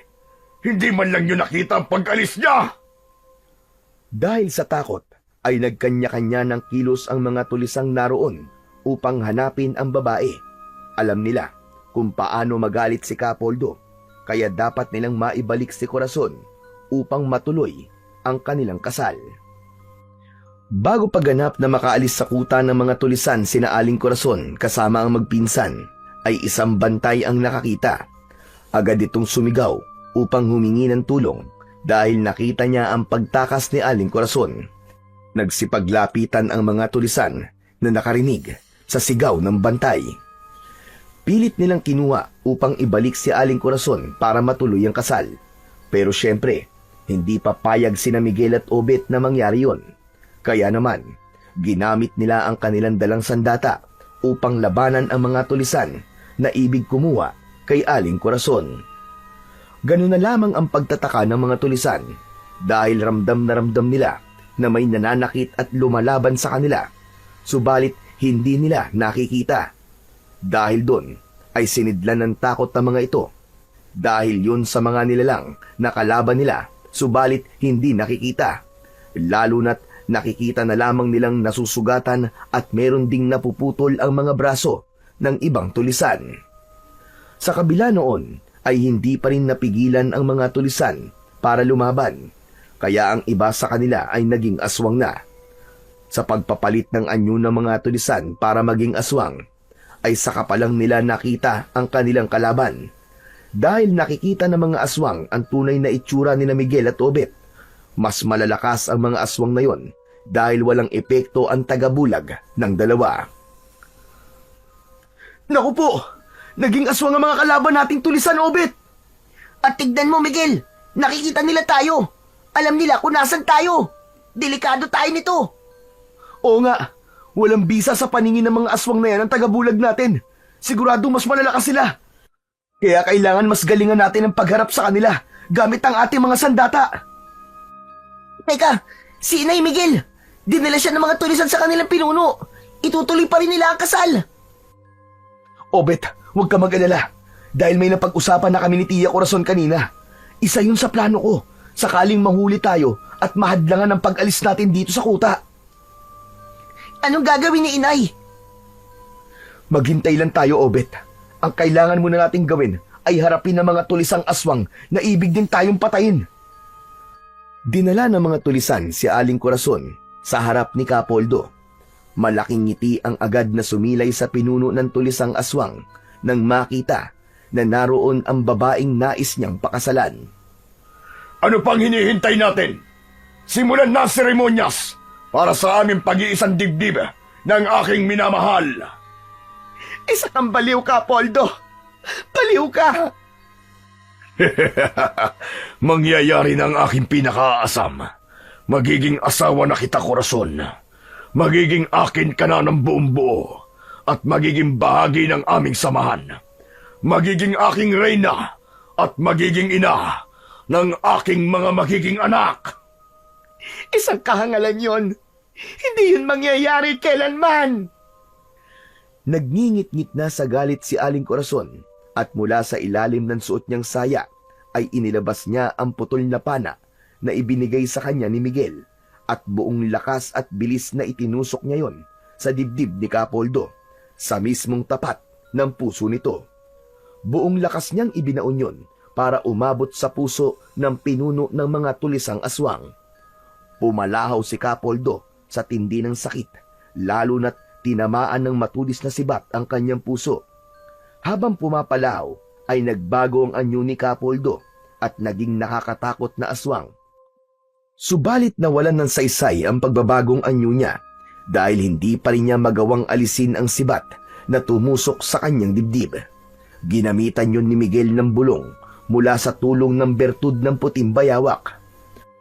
Umuusok ang bahaging nasugatan ng pana at lumala ang sugat ng lider ng mga aswang.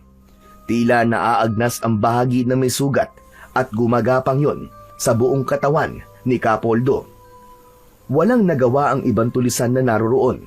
Hindi nila alam kung paano tutulungan ang kanilang pinuno. Habang nagtatagumpay naman sina Miguel at Obet upang harapin ang mga tulisan na naging aswang. Malapit na nating maubos ang mga tulisang aswang, Miguel! Oo, Obet, tama ka!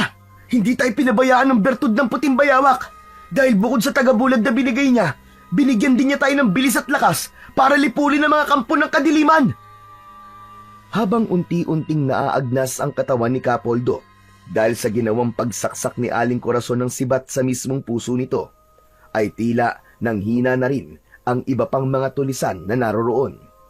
Nawalan sila ng lakas hanggang sa mabuwal at humandusay ang katawan sa damuhan. Ang iba pang mga tulisang aswang na kalaban ni Miguel at Obet ay ganun din ang nangyari. Nanghina at humandusay ang mga katawan. Nagulat naman ang magpinsan sa nangyari sa kanilang mga kalaban. Maya-maya pa ay may kulay itim na usok na lumabas sa katawan ng mga ito. Nawala ang kakaibang bangis na nasa muka ng mga tulisan. Nagtataka kung bakit sila naroon sa gubat at hindi nila maalala ang mga nangyari. Sandali!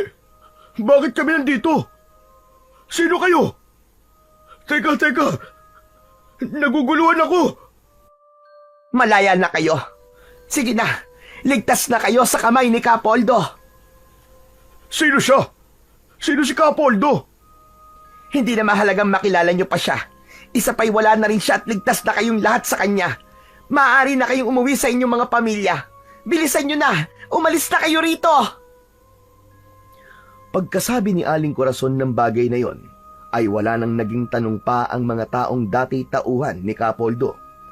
Magkakasamang tumalikod na ang mga ito upang lisanin ang gubat. Dahil wala na rin ang mga nilalang na kalaban ng magpinsan, sapagkat sila man ay bumalik na sa dating mga wisyo. Wala na sa kanila ang impluensya at espiritu ng dilim na binalot ni Kapoldo sa kanila. Lumapit sina Miguel at Obet kay Aling Corazon. Okay ka lang ba, Tia Corazon? Oo, Miguel. Okay lang ako. At wala na rin si Kapoldo. Naglaho na siya. Natunaw na ang kanyang katawan at naging abo. Kaya nga po, Nay. Ligtas na po tayo. Hindi po nagtagumpay ang pinuno ng mga tulisan sa kanyang ibig na mangyari. Ligtas na po kayo sa kasamaan niya. At hindi na rin po kayo magiging aswang. Tama ka, anak. Dahil hindi papayagan ng dakilang lumikha na maghari sa buhay natin ang kadiliman. Tama po kayo, Nay. Hindi po tayo pinabayaan ng Panginoong Diyos. Panginoon, maraming salamat po. At di niyo po kami pinabayaan. At binigyan niyo po kami ng mutya sa pamamagitan po ng puting bayawak.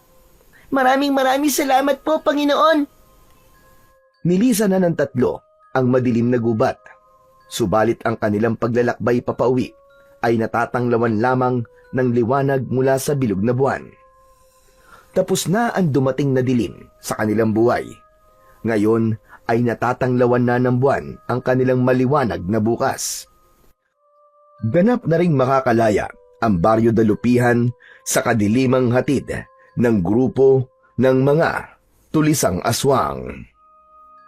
Sa buhay natin sa mundo ay bahagi na ng ating pakikipagbaka ang iba't ibang hadlang at dumarating din sa madilim na bahagi ng ating buhay. Ganun pa man, manatili ang ating pagtitiwala na ang lahat ay magtatapos at laging may tutulong sa atin sa iba't ibang pamamaraan upang ayusin at iwasto ang ating mga buhay na bigay ng puong may kapal.